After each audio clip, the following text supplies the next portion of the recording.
two men who just wanted to find out how to watch what they wanted, where they wanted, whenever they wanted. Those men were Tom Merritt and Brian Brushwood, and they ended up killing television. We're here to discuss the aftermath. I'm Tom Merritt. Yes. Notice we're not here to adjudicate whose fault, whose killing blow it was. We're all looking for the real killers. But in the meantime, we need to eat. We need good content, and that's what this show is all about. We are going to eat our words about television. No, the whole point of this show now is to figure out how to watch that stuff because it's everywhere. Yeah, we got what we wanted, Brian. I have terrible news. We got exactly what we asked for. And so in this post-apocalyptic landscape, we go on a supply run. Supply run, supply run, supply run.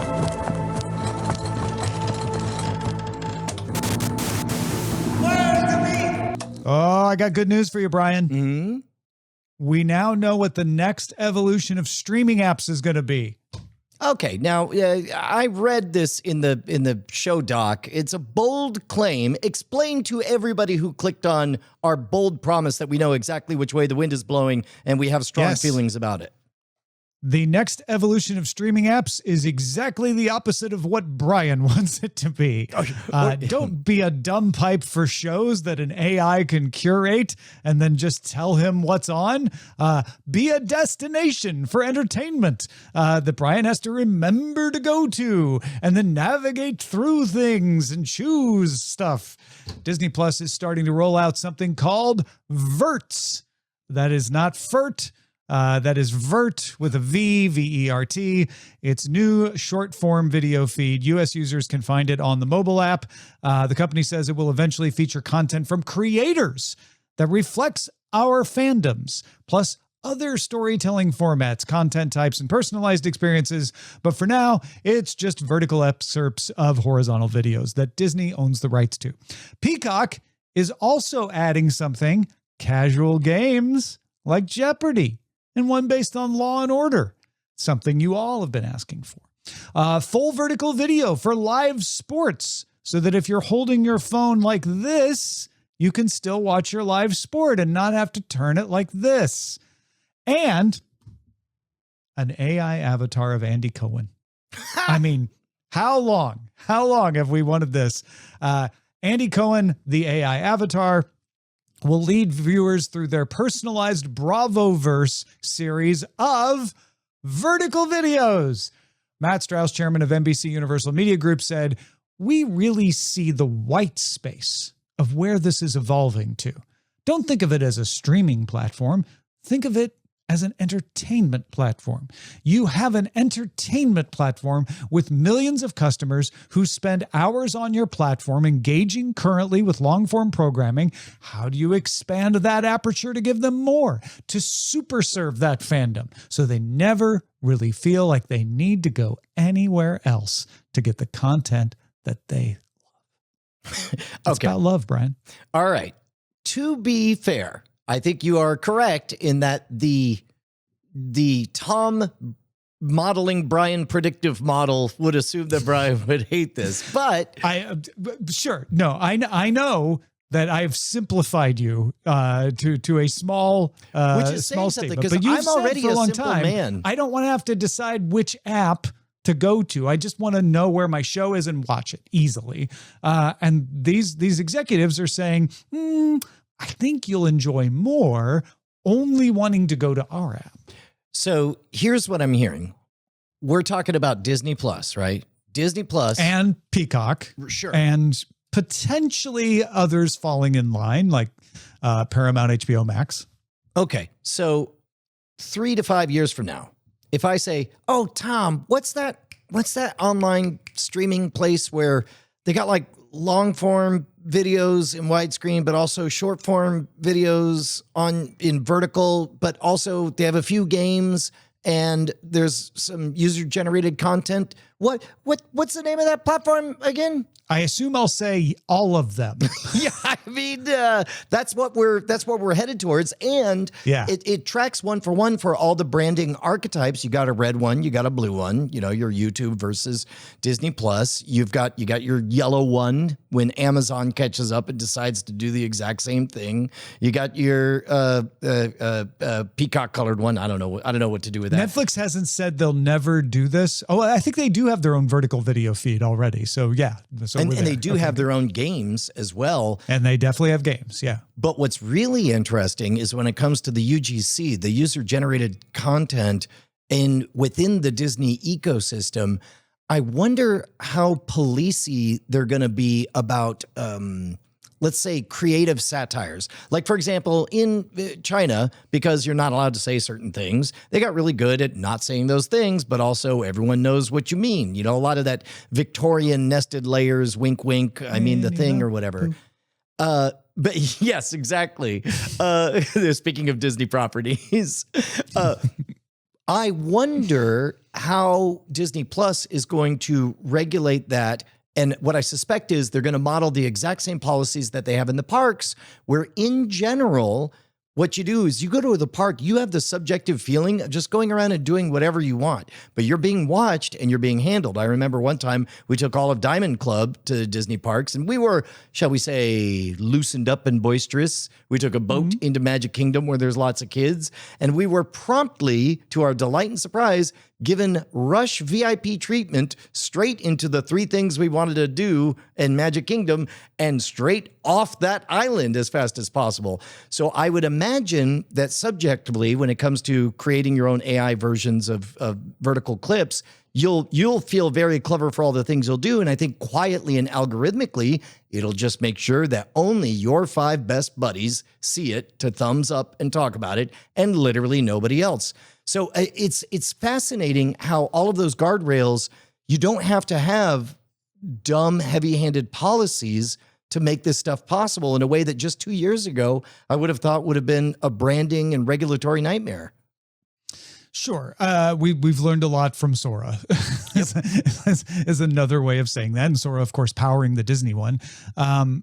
Peacock, not talking so much about the user-generated stuff, but I assume they want to go there as well. I want to pull back to the broader thing, though, which is like, okay, there will be people who want to play around with this. There will be folks who will want to, with their kids, say like, let's put you in your favorite Disney property, right? You know, let's make you part of Lilo and Stitch, and this will be so much fun, and kids will have fun with that. And I think that's one of the things Disney is looking at here. The broader strategy, though, is I think extremely interesting, which is we have broken up the cable model. And you now have choice. You have the ability to say, I will go with not only whatever service I want. We've actually got that nationwide in the United States. You can choose Hulu Live, YouTube TV, or Sling TV, and your local cable company, and DirecTV and Dish. I guess Dish and Sling are the same thing, but you don't have to say like, well, I'm in this location. I only have 1, maybe 2, if you count DirecTV, things to choose from. But you can also go a la carte. You can say, you know what? I really just watch the NBA, NHL, and I don't have a particular team I follow. And I really like NBC shows. I'm going to subscribe to Peacock, but there aren't enough of those people. The bigger complaint is usually, so I have to get Peacock and Paramount Plus and Disney Plus and Netflix. And maybe if I don't pay for shipping, add Amazon Prime Video if I want to get all the stuff. Plus there's all these others out there as well. But what the companies are saying is not, let's figure out how to solve that so you can always watch what you want. The companies are saying, let's figure out how to force you into our app and be happy there. And I think that's not going to work. Because the populace is saying, we want to be able to get everything and still have the flexibility of having killed cable. We want our cake and eat it too. And these companies are saying, yeah, but now we have an app. maybe we could just make you only want our app. And I think it's a pipe dream. I don't think you can make people say, I'm just a Peacock fan. I don't care about the other streaming apps because it has all the content I love, because it will never have all the content everybody loves. Well, and that's the game, is the race to exclusives, right? Where it's just like the console wars, where it's like, oh, it's Christmas, you're going to get an Xbox or a PlayStation, whatever, or a Nintendo. And it all comes down to those exclusives. I do perceive that you will have the illusion of choice at all times.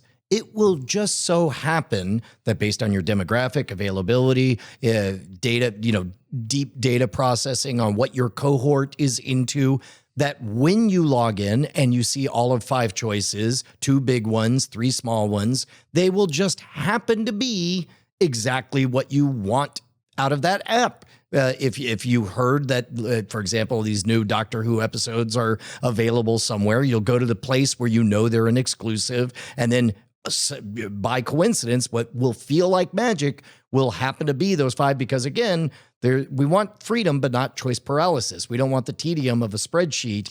But that's not what the Peacock executive is saying. He's saying, so they never really feel like they need to go anywhere else to get the content that they love. His vision is you log on to Peacock and then you don't ever go anywhere else, that you just use Peacock. And I can't imagine a world in which that becomes a viable business model. Maybe, I think what you were describing is probably where we're headed, which is, 2 or 3 big rocks, a few small rocks, and a platform that manages things so that you don't have to think too much about what's where. But I don't think we're headed to a place where people get brand loyal to a platform and they're like, I don't care what's on HBO. I'm a Peacock person, and that's the only stuff I love. And it feels like that's what these executives are hoping they can make happen. And I just don't think that's going to happen. Well, let me pitch you this reinterpretation that is mostly what they said, because what they said is they said this to shareholders, I assume, right? This is the story that they're giving to shareholders. From the customer perspective, what I would imagine is you go to one of the 3 to 5 big destinations for a thing that only exists on one of those 3 to 5 destinations. And then from there, it's like a mall where every turn you make is another interesting thing, which is already what YouTube is like. You go to YouTube because you want... I said it to reporters. It was a media briefing. Okay, great. Interesting. Okay. Well, but I guess really the way my brain interpreted it, and I don't think it's far off from what they're literally saying, is you go for whatever reason you go, and then you just keep taking left and right turns, and you keep finding enough delightful things to where you just stay there until you log off, and then somebody tells you, go see this other thing, and it's another exclusive somewhere else. That last part was never in anything that Strauss said. Well, yes, he of course, said, because you wouldn't say that. They never really feel like they need to go anywhere else. Like once you're in, you feel like, yeah. Well, I think he's talking broadly, like we think we can make it so that people just use Peacock. You don't think that's what he's saying? Well, I think that Peacock can only control the Peacock experience, right? And so within the Peacock that is experience, true, but I don't think that's what Strauss is saying. I think Strauss is saying they will love it so much. We will super serve that fandom so they never really feel like they need to go anywhere else to get the content that they love. Those are the exact words, and it's pretty much, to me, saying we think we can make a service where you're entertained by games and vertical video and have virtual Andy Cohen, so that you're like, why would I ever need to launch Netflix? Everything I love is here on Peacock. And sure. I just don't think that I don't think there are a large enough number of viewers out there that will ever work for. I don't know, because like what you're describing is essentially the experience of YouTube, because you go to YouTube for one thing, and then you can just wander around forever and ever, and you do feel like you never need to go anywhere else until an external force points to a thing that is not available on YouTube, and then it changes. I think YouTube might be the one place that could super serve enough fandoms, because they have a Peacock channel and a Disney channel and a NHK channel and a BBC channel. I guess that Peacock could become like YouTube and compete with YouTube, but I don't see that being what they're even saying. You have to get all the rights holders to play on your platform. Do you think Peacock is ever going to let Disney play on the Peacock platform? Do you think Disney would ever put things on the Peacock platform? YouTube's kind of a unicorn. I wonder when the bottom falls out of that and people start pulling their stuff off there and saying, no, we want people to go to Peacock. We're not going to have a YouTube channel anymore. Maybe that happens. Maybe it doesn't. But I don't think anybody can replicate that. Yeah, I'm not entirely sure where we disagree. Because I do think that they're going to pull stuff off of YouTube because it is going to be exclusives. But I think it's possible that they do that and that it shoots them in the foot because now they're not getting the people seeing it on YouTube and then fewer people come to Peacock.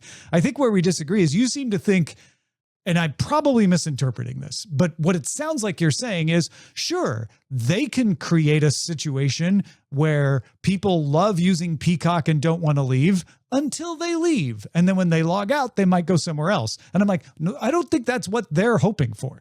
They are hoping for you only use Peacock and you don't even have Netflix's app on your device. I think we're still aggressively agreeing with each other because I agree they are hoping that no external force brings to your attention anything that isn't on the platform. And because there's so much in Peacock that you do wander around the ship infinitely because there's more content than you can consume in 5 lifetimes, and you are satisfied. The only way that can get messed up is if you find out that there's something pretty in your princess is another castle, at which point you have to go. So I think what he's saying is describing like you start and there's enough there that you never feel the need to leave. Now, yes, he is hoping. And do you think that's possible? Well, no, of course not. But well, okay. He didn't say that nobody will ever tell you about a thing that isn't on our platform. That's the part where I think we're disagreeing. Is okay. I think he well knows that an external force, it's like as long as you never find out about sunrises or hailstorms or anything interesting outside your TV. Like, I don't think he's claiming that nothing interesting will happen outside of the box that you're looking at. And I don't think he realistically is hoping for that either. But I don't know. I would think it would be illogical for him to realistically hope for that. But I think they think, from what he said, that they can capture enough people that will just want to use Peacock, that they will be able to super serve the fandom with things that will keep them from going anywhere else to get the content that they love. That's the way I'm taking his exact words is we want to stop as many people as possible from ever going anywhere else to get the content that they love.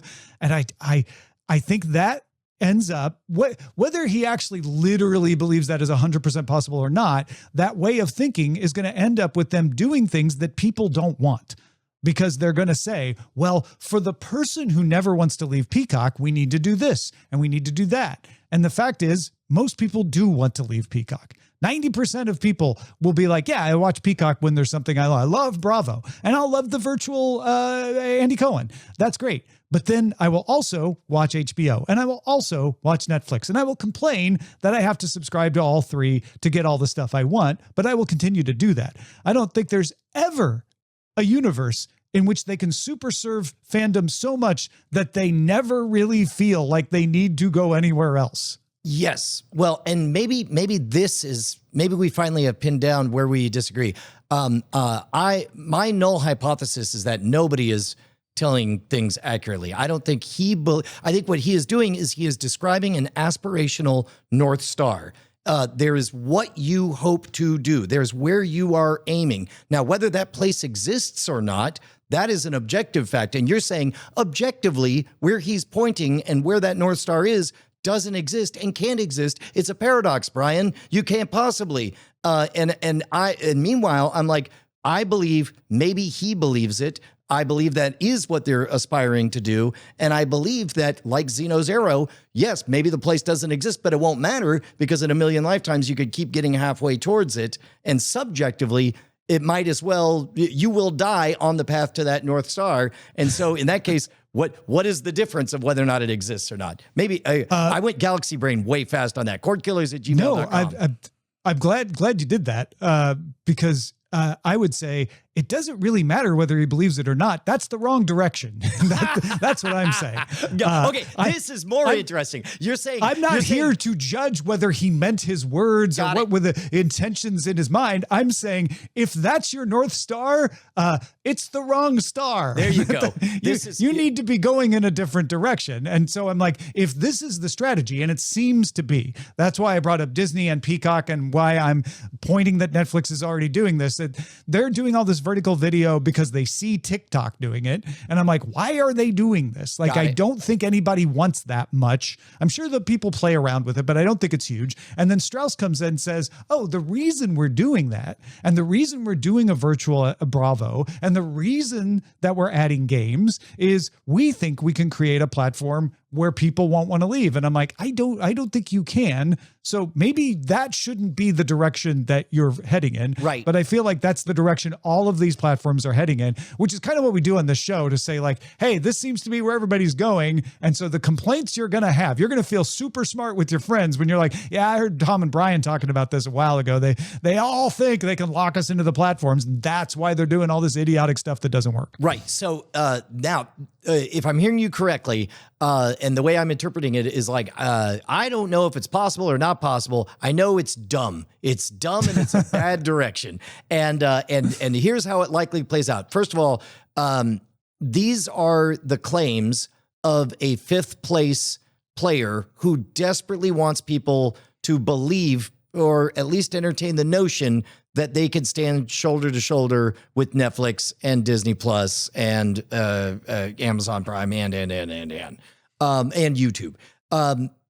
And you are saying that if this is legitimately their strategy, they do not have the juice. They do not have the event horizon, a collective fandom to create that gravitational well to make it an ecosystem that you could wake up Peacock all day. And then I don't think anybody does. I don't think anybody has YouTube. all the IP. And I think this is where YouTube is different because it's like, well, I can't watch Paradise, the Hulu show on YouTube. I can only watch clips, right? So YouTube doesn't even have it, but YouTube has enough to be like, you can always come here. But YouTube is like, we don't want to keep you here. We know you're going to go off and do other things. We just want you to always come back. That seems like a much better strategy than we want to try to figure out a way to keep you here all the time. Yeah. It's like there isn't a world where you get enough of the IP that you could do that. Disney might be the closest to be able to do that. There might be enough Disney/Marvel/Star Wars fans where they're like, that's all I need. I don't care about sports. Maybe you could do that with Disney. But that's as close as I think anybody's going to get. Otherwise, the better strategy is to say, we are a great service that makes it easy to watch what you love. And you're going to love more of what we do. So you're going to want to keep coming back to our service. Yeah. So this is another interesting difference of lens that I think colored our different interpretations. Is I think my headspace was more in like a brand territory ownership, whereas it sounds like talking about it more as like literally as a provider, you can't possibly deliver this promise. I'm taking it from the perspective of the viewer. Like if I'm a viewer and I'm like, why are they doing this? Here's why, and here's why it doesn't make sense. So later on, when people are complaining, why haven't they fixed the platform problem? I still have to manage 17 different bills. And when I'm on Apple TV, I got to do it this way. But if I'm using a Roku, it's an entirely different way. It's like, that's because they're not trying to fix that problem. They're trying to do this instead. Yeah.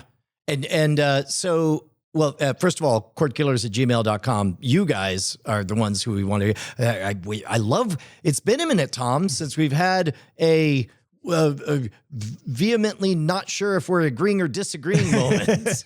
Yeah, no, this is good. It's a juicy steak to dig into because I feel like we've really known where things have been going for the past 3 years. You know, we've been like, okay, so what's going to happen is consolidation, and then there's going to be acquisition. And so nothing was really surprising. We're like, yep, this is what we thought was going to happen. And here we go. And there was less to talk about in that. Now we're on the bleeding edge again, where nobody has the answer of what comes next. Well, and that's much more exciting. What's really interesting is, you and I have changed over the last 16 years of doing this show, and I'm not entirely certain what I want anymore, because we knew for sure we wanted to break the monopoly, and break it we did. And then we knew for sure that we did not want subscription fatigue, balkanization. And what we do not know is what that magic range is of number of options that we have. That, yes, if you subscribe to all of them, will probably be more than your cable bill used to be. But we appreciate the flexibility of being able to pick up an IP and then set it down and be able to be nimble as we pivot between probably and honestly, 3 to 5 everybody providers. says that, but the math never maths. It turns out that even when most people get most of the subscriptions they want, it's still cheaper than their cable bill. Right. Now, the only thing it costs is your attention, which is why I think we're both on board with the prescription of every 3 months, cancel everything. Every 3 months, cancel everything. And then pick up whatever you want, whenever you want. And then that number. Just add it when you need to add it. Yeah, exactly. But in the meantime, the biggest thing that you want them to fix is probably not high on their priority list. Yeah. Now, I am curious whether or not, it's been a minute since we've done a prediction. 1 year from today, how close do the top 3 to 5 providers look? Do they look structurally? Do they all have the same bones? A short vertical thing, a long thing, a video game plays? Oh, you mean like I don't think the vertical thing catches on. I Really? don't think it becomes a big player. I don't think people are using it in large numbers. I think the video creation thing, where you can put yourself in, will have a good niche following. There will be people who really enjoy it, and it'll probably have a splashy moment in the sun where everybody's talking about it. As soon as somebody does something unexpected on Disney and everybody looks at it, that's going to get it attention. But that's a lot of work to do that. And I think you nailed it when you're like, yes, you and your 5 friends will get a kick out of this. And that's all you need. I think that's probably where that lives. So I think it still ends up with people saying in a year, man, I just want to watch good shows. How do I get just the good shows without having to spend so much time and money collecting them? Yeah. Well, speaking of time and money, we want both of those from you, dear listeners. Time is money, friend. Well, and you guys already give us your time. I mean, you're listening to us right now, allegedly, if we exist. By we, I mean you included. If there is a Tom and Brian. If there is a you.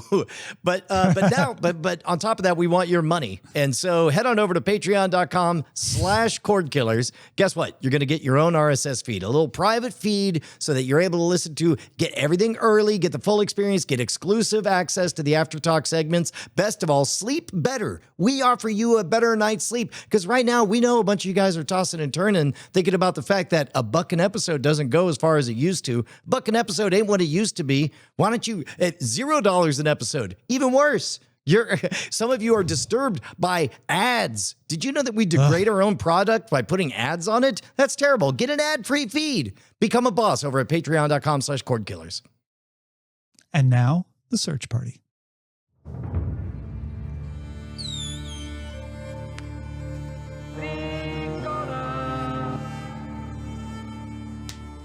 I imagine most of the people who care about this next bit of news have already heard about it, but for those who don't, Nathan Fillion announced that he and his co-stars from Firefly have agreed to bring back Firefly as an animated series. They will set the stories in the time period between the stories at the end of the TV season and the beginning of the events of the movie Serenity. So this will not be a continuation off of Serenity. This will be set in between. Fillion's production company, Collision 33, is developing this in partnership with Disney's 20th Television Animation, which holds the rights. A married team is going to write and produce it. Mark Guggenheim, who did Legends of Tomorrow and Arrow, and Tara Butters, who did Agent Carter and Reaper. Joss Whedon has given his blessing, but he will not be involved. So Joss said, yes, please go make more Firefly. I will not be involved in it. Early concept art has been developed in collaboration with the Oscar and Emmy award-winning animation studio Shadow Machine.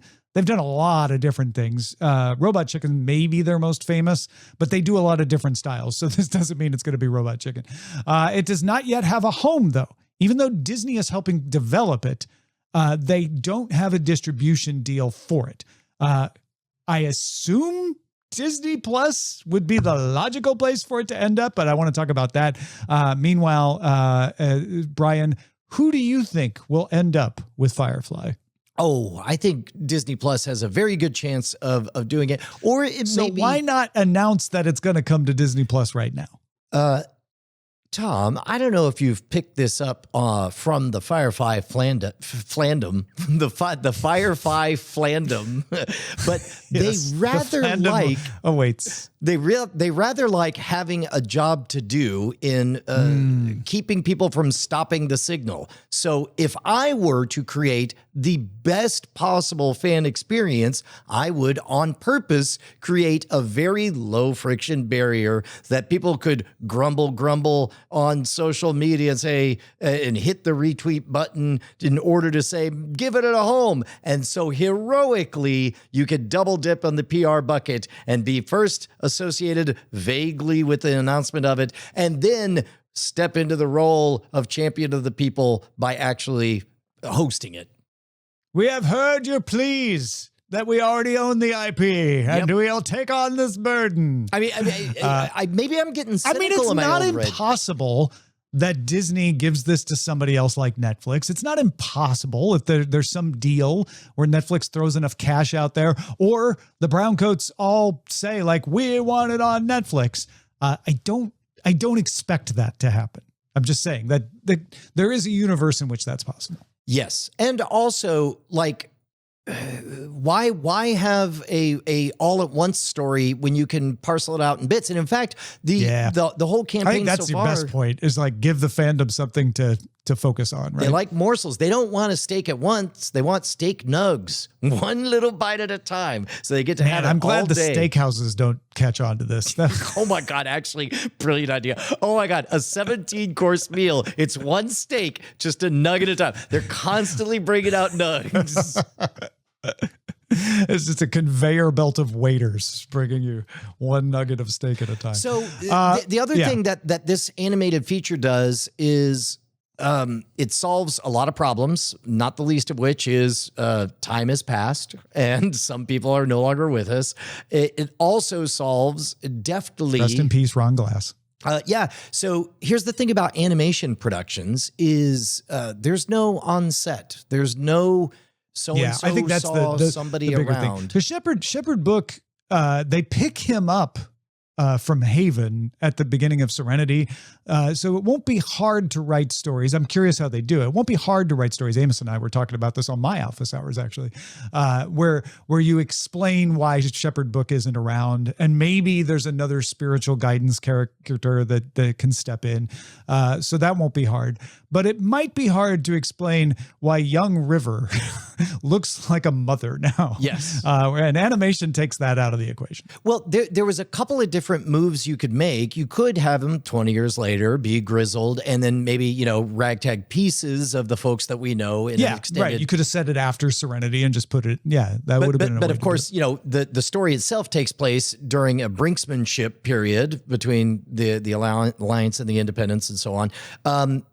The other thing, but specifically that because there is no set to be on, this is, and again, this is, I have only one weakness for conspiracy theories, and that's corporate conspiracy theories.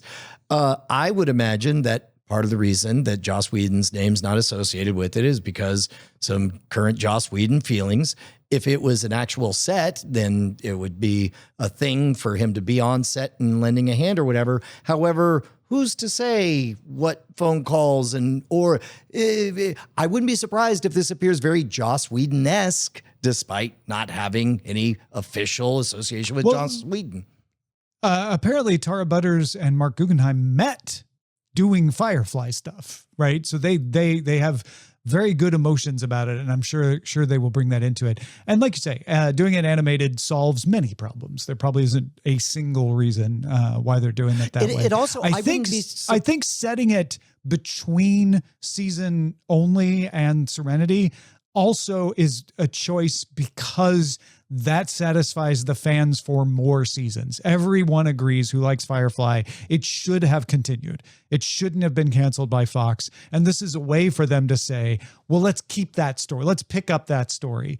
But we don't look like what we would have looked like that way. So animation will let us look that way. You know what this feels like to me? This feels like mid-90s Star Wars Expanded Universe novel territory, where we have a technically defined slice of canon story in which who knows what happens, and there's a lot of places to go. And think about this, sentiment about posthumous acting appearances may change between season 1 of this and season 2. Like maybe Shepherd Book is just in the background, never really talks, but then a year from now, 3 years from now, maybe fan sentiment is like, why don't you have Shepherd Book stories? And then somebody says, because he's dead. And then maybe it's the fans who say, well, give us, you could sample his voice because we changed how we felt. If you could replace Rick and Morty, you could replace Shepherd Book. That's what I'm saying, is the actual landscape for the appetite for what the customers want might change during that time. Yeah. I honestly... What? Oh, I was going to say D-Block 2048 points out that this in the timeline keeps Alan Tudyk's character alive. Spoiler. Right. Alan Tudyk would have a very different role in a post-Serenity. Unless they did a zombie thing. Which they could. Yep. Yeah, I honestly don't think they need to deal with the Shepherd Book situation because it's so easily explained. Because it actually makes more sense for him not to be around, because then when they pick him up and at the beginning of Serenity, you understand why. So maybe that isn't a situation. There is a situation where some member of the cast might die in the making of this, like that's always a problem for any cast, of course. And so the animation, not that that's why they're doing animation, but animation would give them flexibility there as well. Yeah. Sorry. I was gonna say something about another property that doesn't involve Joss Whedon that he started, but go ahead and finish up on Firefly. Wait, just one last thought. You mentioned you could replace Rick and Morty. Why don't you replace this? That made me a little bit of that corporate conspiracy theory thinking. That makes me think that was a deft, extremely long-term play for Adult Swim to do that very painful ripping off of the Band-Aid, not just for that situation, but to establish precedent for any number of situations, including the one we're talking about right now. That's fascinating. It was not. I know. I would like, but it could have been. I'm just saying. Could have been. Meanwhile, Sarah Michelle Gellar announced that another Whedon creation that he wasn't involved in, a reboot of Buffy the Vampire Slayer, headed by Chloe Zhao, will not be picked up as a series after shooting a pilot. Deadline sources described it as not perfect, noting that Zhao's sensibility may not have been the perfect match for the reboot. At South by Southwest, Gellar talked some more and said she's very disappointed about this. She was about to go on at South by to announce new stuff. Chloe Zhao was about to go to the Oscars, and they just kind of announced this out of nowhere that they weren't picking it up. She sort of indicated that there was an executive on set walking around making sure everybody knew that he had never watched Buffy and didn't quite get it. Implying that maybe this executive was the wrong person to be making this decision. So there's a lot of controversy now over this, and I imagine there is a brewing release the Zhao cut movement about to start. Yeah, that'll be interesting to see whether or not there's a strong swell of that, because that's one of those consensus moments where right now we have hidden knowledge about everybody who worked on the project knows objectively how good or how in the groove everybody was, how much of a they stole our thing from us it is, and then how many people are like, yeah, I hope it goes up. But, if it didn't, that's like, it'll be interesting to see whether or not that ends up piercing the barrier. Yeah, because the first report sounded like, ooh, maybe they did a fine pilot, but just not what Buffy fans would want. And then what Sarah Michelle Gellar has said since seems to indicate, ooh, maybe this was a problem with management and not with the actual content. 2 missing Doctor Who episodes from 6 decades ago have been unearthed and are heading to BBC iPlayer. We alluded to this earlier. The episodes come from the 3rd series entitled The Daleks Master Plan, written by Terry Nation. The Nightmare Begins and Devil's Planet were part of a deceased enthusiast's private collection, quote unquote, and our 16 millimeter telerecordings. So high quality recordings of this. Turns out this guy knew he had these and apparently told his friends how proud he was of having them. And it was one of those like, I guess he enjoyed being the only one that had them. And now that he's dead, the estate was like, here, BBC, you should really have these. What was the album, like the Wu-Tang album? It's like having that might be better than the Wu-Tang album. It's like, you want to come over and see 1 and 2, or I swear you to secrecy if I show these to you, but first of all, the Nightmare Begins. The pro move is you show one and they're like, pretty good, right? You want to see the other? And then, yeah. But good, it gives hope for the rest of those missing episodes that we keep finding them here and there. So the 2026 Formula One race season on Apple TV off to a strong start. Viewership is up year over year for the first weekend, exceeding both F1 and Apple's expectations. Apple VP Eddie Q told The Hollywood Reporter that they are very happy with this. Yeah. Yep. I wish I knew more about. Too bad they had to cancel 2 F1 events in the Middle East. Oh, that's right. Bad luck, Apple. Well, that's a different topic altogether. It sure is. AMC has set the premiere for Anne Rice's The Vampire Lestat. People were very pleased, by and large, with AMC's Interview with the Vampire. Vampire Lestat starts Sunday, June 7th. Interesting. London-based developer Stephen Irby just launched a web app called Channel Surfer, which gives you YouTube videos in a curated interface that resembles a TV guide. So I think this is genius. I don't know if it's going to catch on, but I think there is a hunger for curation. I want to be able to choose a kind of video and then you pick them. I don't love the algorithm always picking because maybe it likes me too much and it's almost embarrassing what it's telling me because it's right. It would be nice to just let somebody else pick and then I can be like judging whether it's good or not. Yeah, dude. I love it. I think it's great. I think that I'm glad as soon as we're off this show, I'm going to play with it. You know what? I played around with it and liked it. It reminds me of Pluto TV or something like that. What I would like more is a tool that let other people do this. I would love to curate a Tom and Brian Cordkillers interface, right?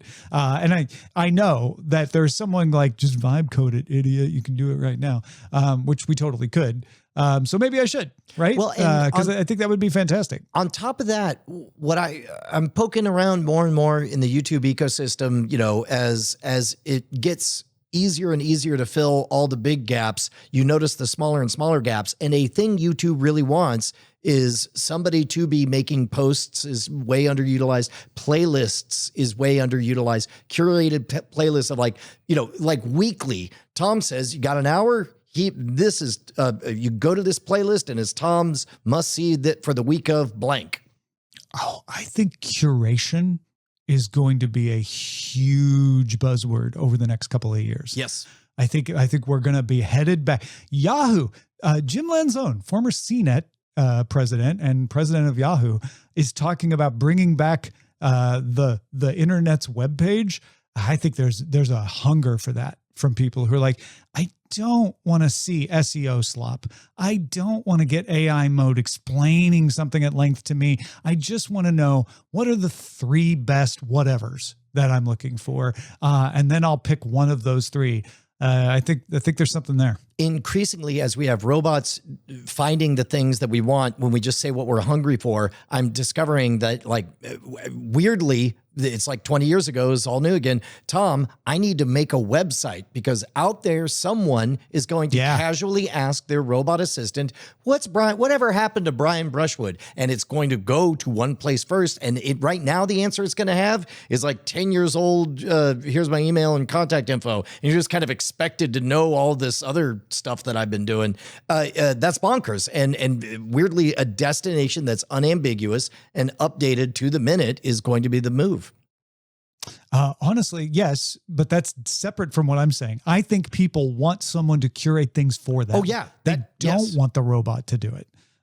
They just want to go somewhere where it's like, I trust that this curation thing is done by a human, and therefore I can trust it, and it gives me good stuff. Well, and at the very least, assuming that you believe it's the actual human and not an assistant that's doing it, that is an extremely intimate form of telepathy. And a lot of people keep asking me to make a list of all the books I recommend. And to be honest, when I do that, Tom, it's going to be a freaking banger because I listen to a fair number of nonfiction books. And I think that's all people want is other people or to feel connected to the good parts of other people. I think more so now than ever for multiple reasons, right? Yeah.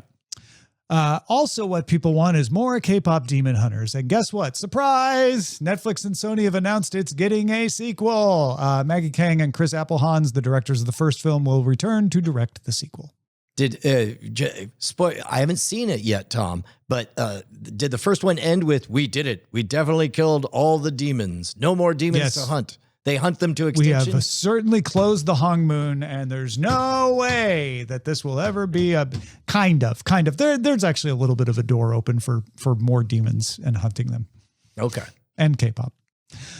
You know what I didn't expect we'd get more of? Lena James, Jada Pinkett Smith, reprising her role from A Different World for Netflix's upcoming reboot of A Different World.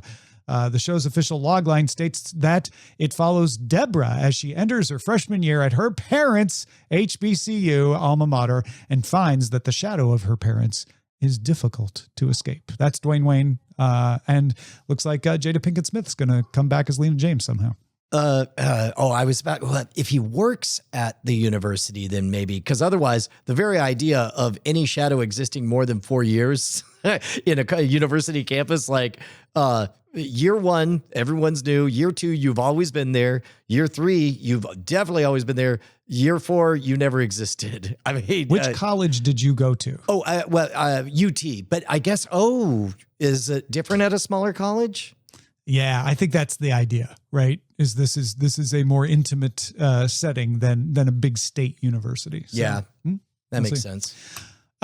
Teasers out for Will Ferrell's golf comedy, The Hawk, coming to Netflix this summer. And season 2 of One Piece has debuted on Netflix. 16.8 million views in its first 4 days, slightly down from the 18.5 it got in season 1. But not every hit show improves its audience from 1 to 2, so this isn't too bad.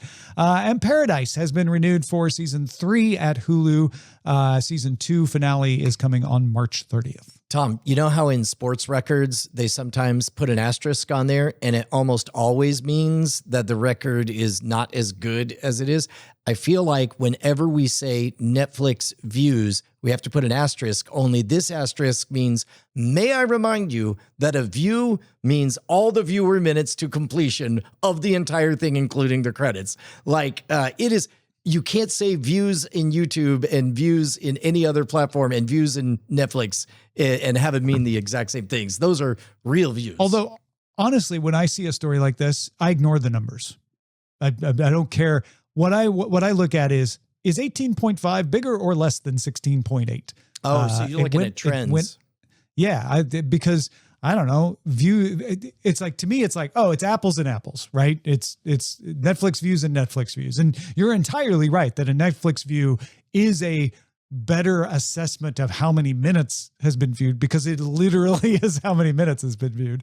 But to me, the valuable part is like, oh, did more people watch? Was there more watching of the One Piece or less? And it's slightly less, but not that much. What do you think we see more of? And I care less about whether or not we're right as we think of this, but just what are we trained to think? Like, in general, do the number of viewers for successive seasons go up, or is it like a series of books? They generally go down, where people, but we've had so many stories of it going up recently that we're like, oh my gosh, it went up, that I think a lot of people looked at One Piece and they're like, wait, it didn't go up? It's like, well, not everything does go up. Yeah. Usually a second season goes down a little bit because, you know, people start to fall off and fewer people discover it. In the world of streaming, though, a delayed hit will gain in its second season because people didn't know it.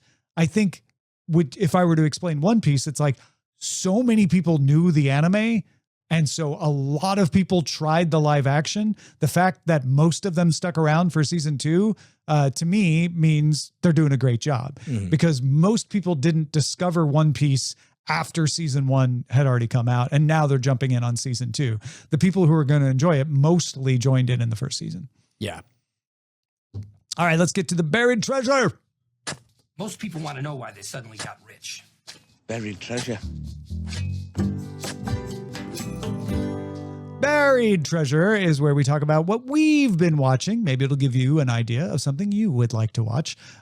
Before Rotten Tomatoes fired my wife, I used to go see movies ahead of time, but Brian, this time it's you who got to see a movie ahead of time. Oh, shucks. It just turns out that being a member has its privileges, I guess. I did not know that they were doing a special early screening of Hail Mary for Amazon Prime members. Although I don't think anybody checked my membership to Amazon Prime.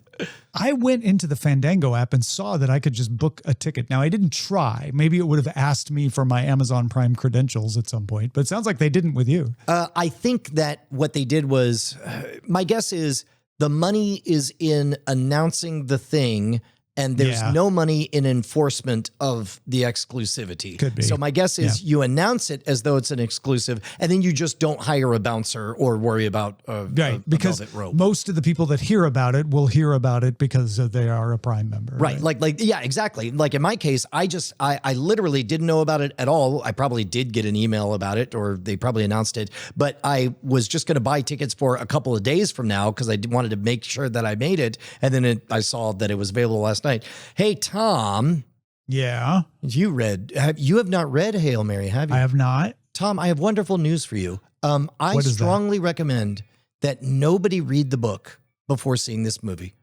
Just in general. Because you've done both. You've read the book and seen the movie. Yes. And the movie is very good, and the book is very good. The audiobook is the best way to consume it. So in order, Lord and Miller did a great job. It's an excellent story. Ryan Gosling is great. Everything about it is great, great, great, great, great. If you can, go in knowing nothing. If you know things, it will not affect it at all. It's great, period, the end. Once you see the movie, though, you will very much enjoy the book afterwards, and the audiobook specifically. It's great. So you think this is a classic example of the movie will only give you some of the story. The book will give you more. So watch the movie and then unfold the wider story with the book. Yes. Yes. You will love the movie, and then you will discover how much more there is in the book. It's just Project delightful. Hail Marty. No, wait, Mary. Yeah. Mary Supreme. Project Hail Marty Supreme K-pop Demon Hunters. Yeah. I'm going to hold off on talking about the Academy Awards because that's in Scanning the Horizon. I will mention that I have been watching the World Baseball Classic, streaming it on FS1 and Fox through DirecTV Stream, which we subscribe to get things like Sportsnet LA.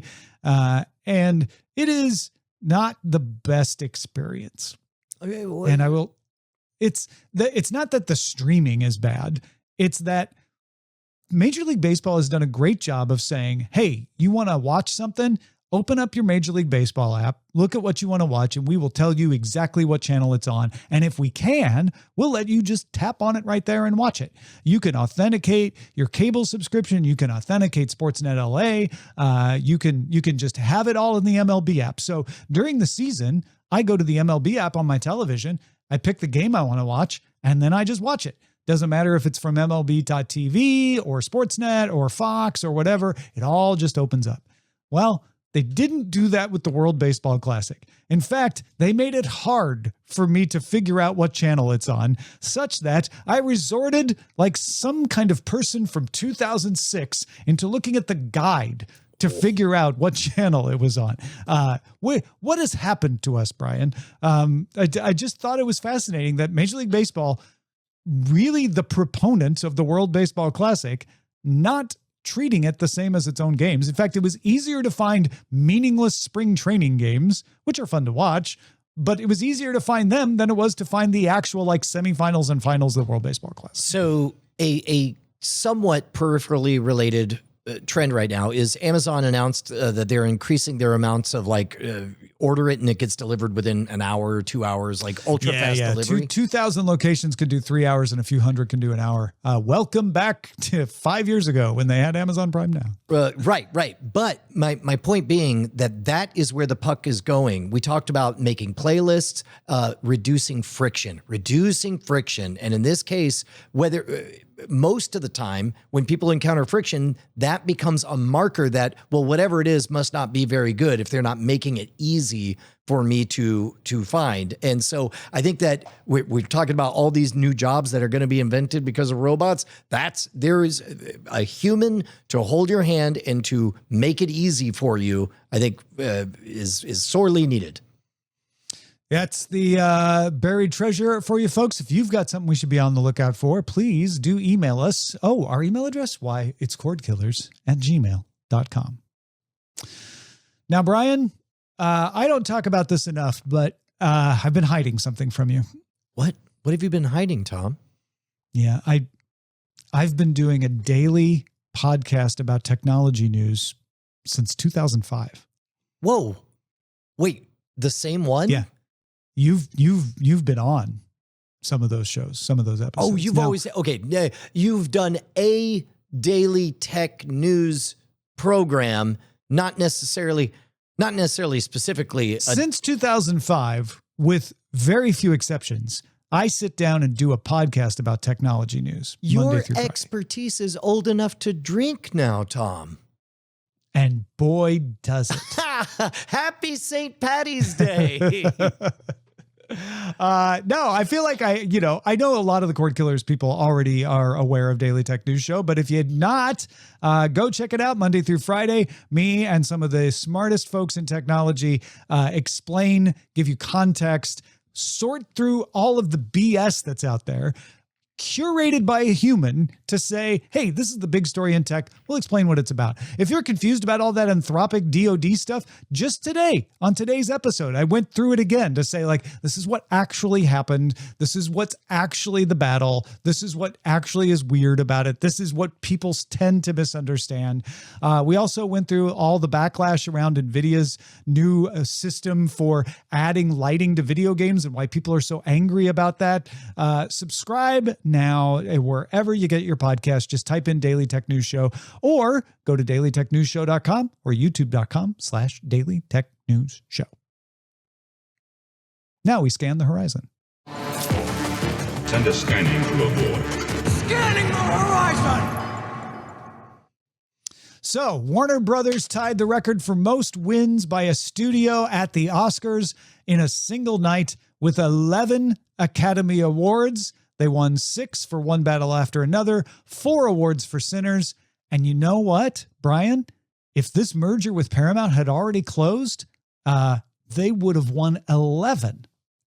That's a lot. Monopoly. That's the same as if they hadn't closed. Oh, got it. Okay, Netflix was second with 7 wins. Walt Disney Company, Apple, and Focus Features, which is owned by Comcast Universal, as well as Neon, all won 1 Oscar each.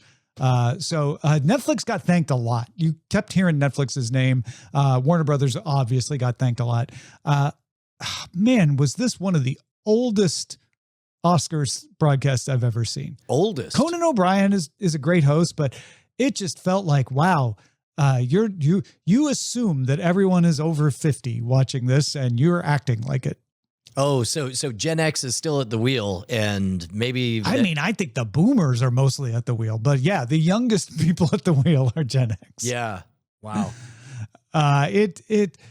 They made a joke about YouTube. Conan made a joke about YouTube getting it in 2029 because ABC only has it through 2028, and then YouTube is taking it over. And the joke was that his explanation of how nothing would change when YouTube takes over kept getting interrupted by a YouTube style ad. Oh, jeepers. Okay.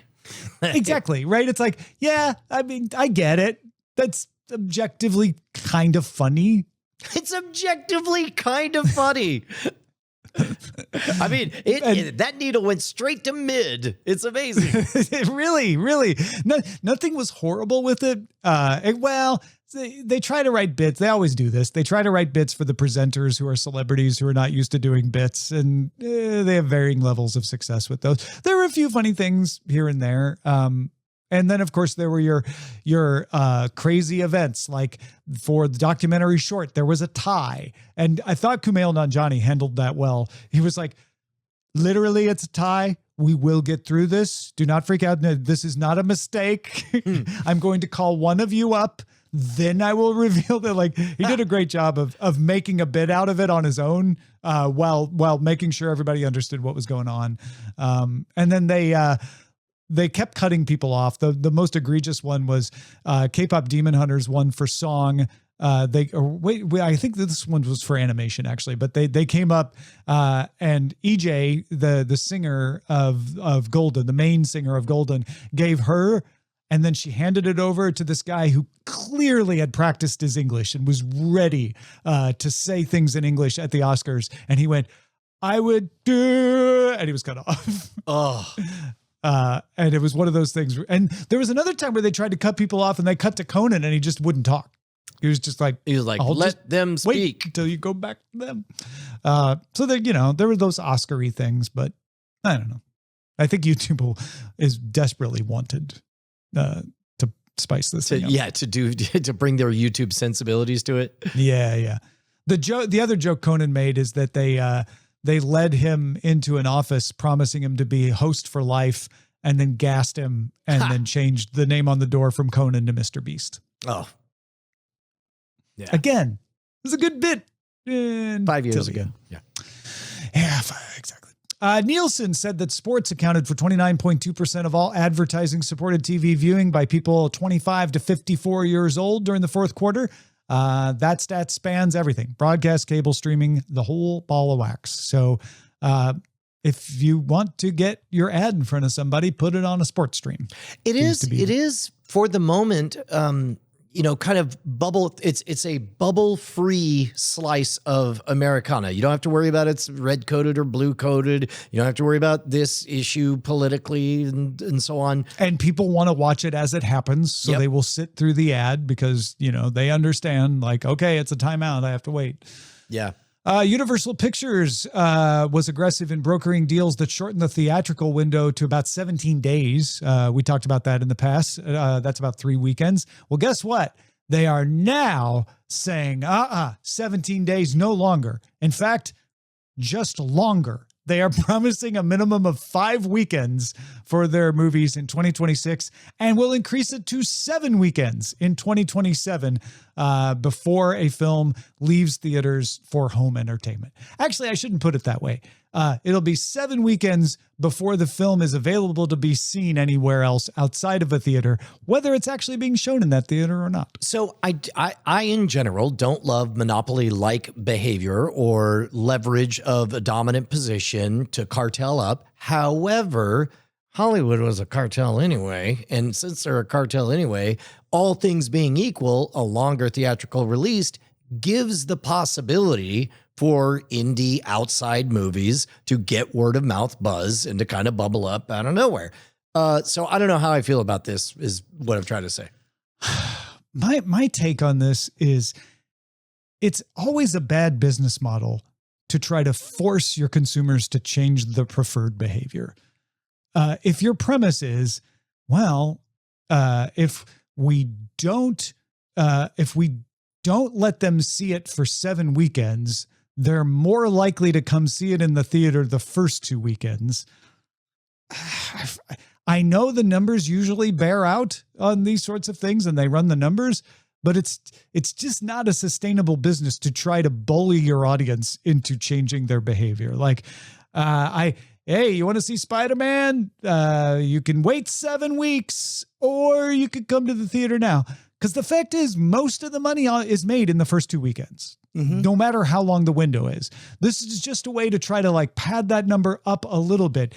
It's not going to increase the number of people who see it in the 7th weekend by any stretch. Yeah. Tom, sorry, I just got distracted. I just realized that I accidentally am streaming to many places that we don't normally stream this show. So hello, everybody, to other audiences. Are they channels we own or yes, just we're allowed to do. They're a bit off brand for some of the places that they're going. I see. Good to have you, whoever you are. According to a Pew Research Center survey conducted in the summer of 2025, 53% of U.S. adults said they had seen a movie in theaters in the prior 12 months. A small but notable 7% said they never saw a movie in a theater at all in 2025. In 2025, moviegoers in the U.S. and Canada bought 769.2 million tickets, which is less than half of the all-time peak of 1.6 billion tickets sold in 2002. Now, whether or not they're self-reporting accurately, can you imagine 20 years ago, 30 years ago, when we were kids, that 47% of all Americans hadn't seen a moving picture show in the last year? That's bonkers. And I guess after doing that, Universal Pictures is going to expand the theater window. You could point to this and say, see, you shorten the window and now fewer people are going to the movies. But I don't think those are connected. I think they're correlated, but I don't think they're causative. I think the reason people aren't going to the theater as much is because there are so many other ways to entertain yourself, including doom scrolling. Like I wouldn't under prioritize the way people entertain themselves by looking at Instagram or X or any TikTok or any of those as something that makes people go, you know what? I feel perfectly entertained. I don't want to go to the theater and have to park and walk and sit for 3 hours. That's so much time out of my day when I can entertain myself just fine on my phone. You know, that is a really underreported aspect of humanity that I don't think we've taken a moment to. We've obliquely talked about it with Netflix's, shouting trailers at you all the time. But sure, if we change the word from doom scrolling and go back 40 years ago, your grandma and grandpa take you to the beach and you're like, what are you doing, grandma? Don't you want to swim? Don't you want to make a sandcastle? And grandma says, no, I just like to do some people watching. That is not at all weird or stigmatized. Humans are built to really want to assess what other humans are up to. And doom scrolling, culturally, writ large, kind of does that. Now, I don't love that it provides a funhouse mirror skewed version of it, but I understand that impulse. Yeah. I mean, I don't love it as a vector for Chinese and Russian bots to try to make you feel like everything is more awful than it's ever been when it's actually not. And I think you're right. People watching was fun because that's all you had. And then you went to the movies because you're like, we could see really beautiful people do things I could never see them do at the beach. Mm-hmm. But now, movies, I can see people do crazy stuff right on my phone just by scrolling through TikTok. And as I scroll, they get better and better. It keeps giving me crazier and funnier and more amazing things that I enjoy or get outraged watching. Yeah. Yeah, I don't love that part. Yeah, me either.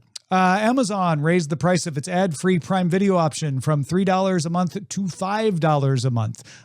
You get ad-supported Prime Video along with your Prime subscription for shipping. But if you want to get rid of ads, you now have to pay $5 a month, not $3 a month. And they also changed the name to Amazon Prime Video Ultra, and that's the only way you get 4K or Dolby Atmos now. If you're getting the one that is included with your shipping Prime subscription, you're on 1080p, you don't get Dolby Atmos. So this is another way to say we want to monetize the fact that you don't want to watch ads and that you want higher quality video. So if you want 4K, Dolby Atmos, or ad-free, you got to get Amazon Prime Video Ultra. Yeah, and I'm going to say if you naturally are the type of person to notice that you don't have those things, you probably should pay the money for it. Yeah, I don't think it's people got very upset about this as they always do with a price increase, but that's because it's a price increase.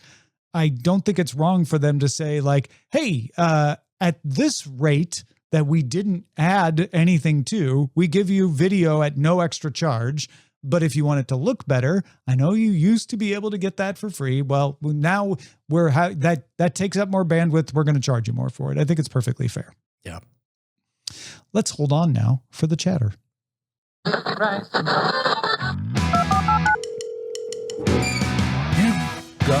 mail.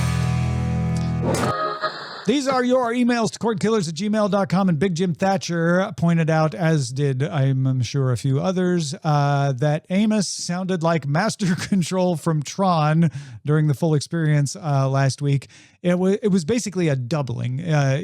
He was being flanged or doubled or however you want to put it, and we actually figured it out before the show. Well, that's one theory, Tom. One theory, indeed. The popular company line is that his bus was feeding both into the two different USB things. I personally subscribe to, because I'm a fan of corporate conspiracy theories, that the man we call Amos was replaced with a robot many years ago, and his modulator finally broke. That's what just happened.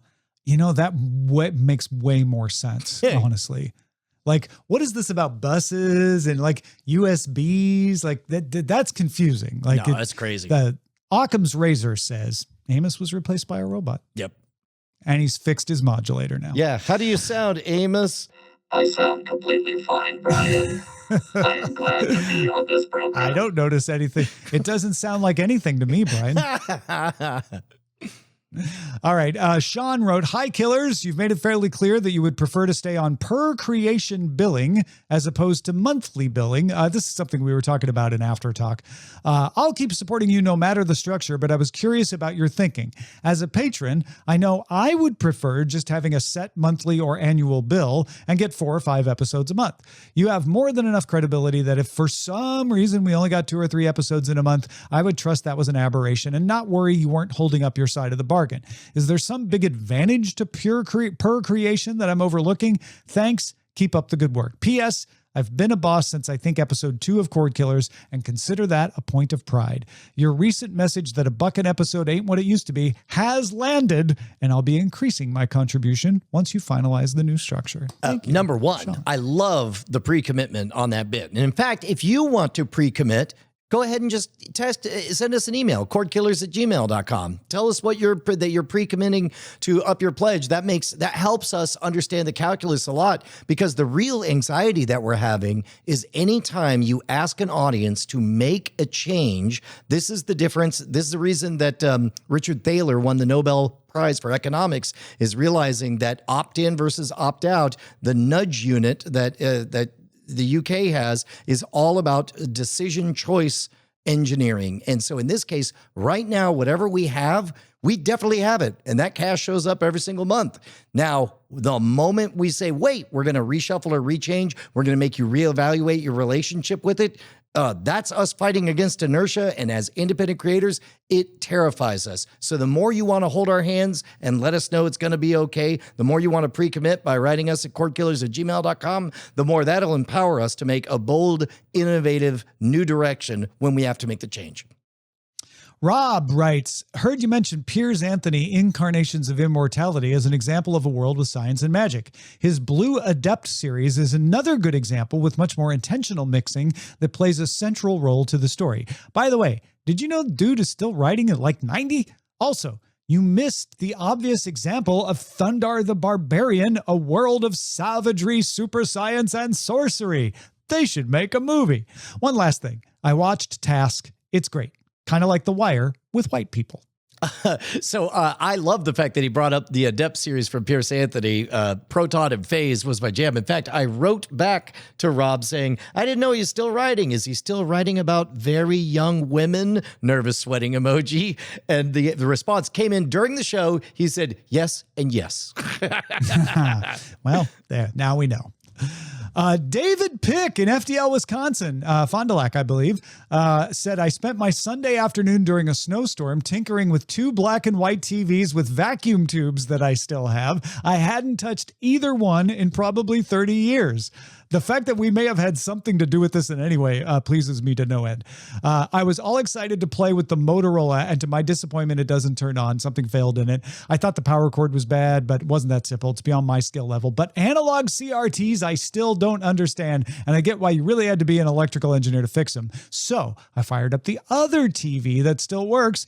Picture quality was never great on it. It's a 12-inch Midland Personal 75 that I figured out is a Samsung-made TV. It's as analog as it gets. I don't think it even outputs 240i, but it works with the digital converter box with a twin-lead coax adapter on VHF terminals, and I went the extra mile. Probably 10 miles, getting it to work with a Gen 2 Chromecast to prove you can stream on it.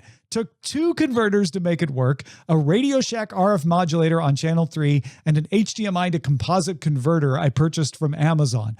Audio wasn't good on your Cordkillers episode, a lot of analog hum and tinny, but playing some 60s videos of the Beatles and Johnny Cash wasn't terrible.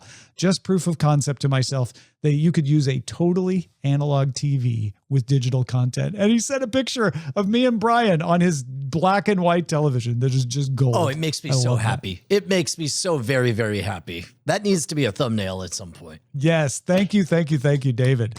That's fantastic. BioCow said, on Friday, I had a reminder randomly pop up that said, Tom Merritt promised to go to Austin if K-pop Demon Hunters wins 2 Oscars. I don't remember setting this, but I did a bit of digging and found the date. I set this reminder, which led me to episode 565, Buy, Rent, or Borrow Trouble from September 2025. At around 2030, there is a conversation that ends with the clip I have attached. K-pop Demon Hunters probably going to win an Oscar, maybe 2. Man, I don't know whether to see it before or after.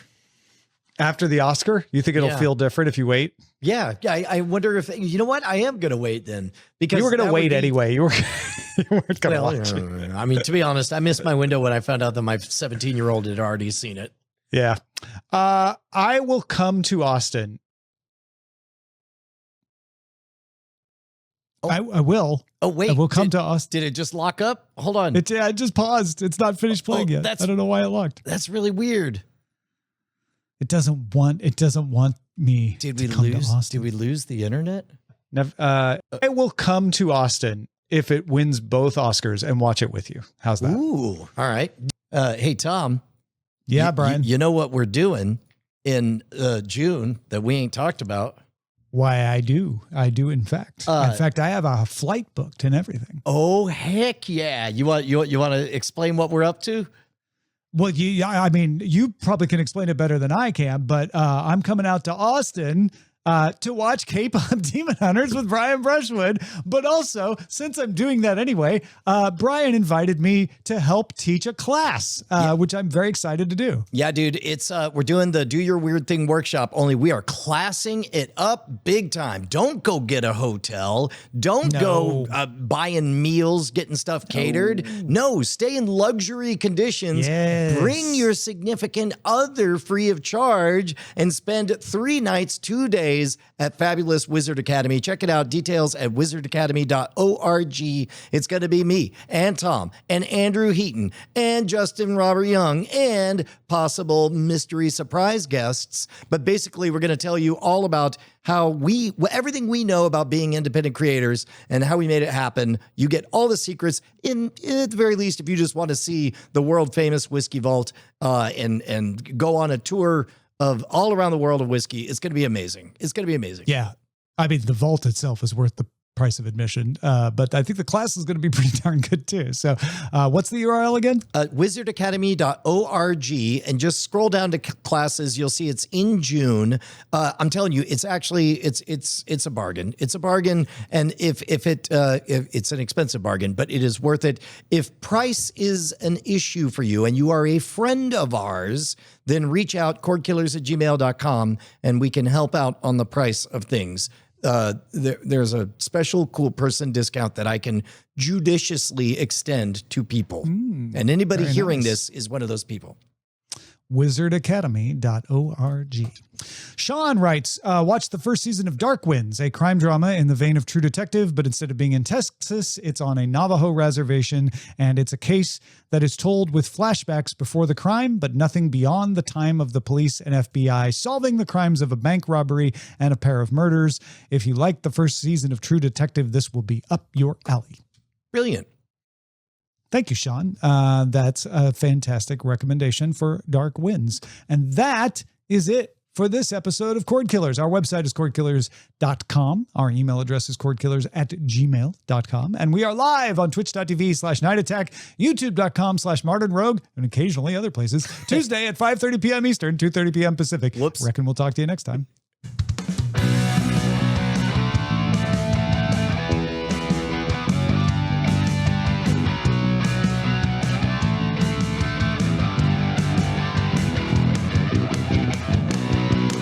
Diamond Club hopes you have enjoyed this program.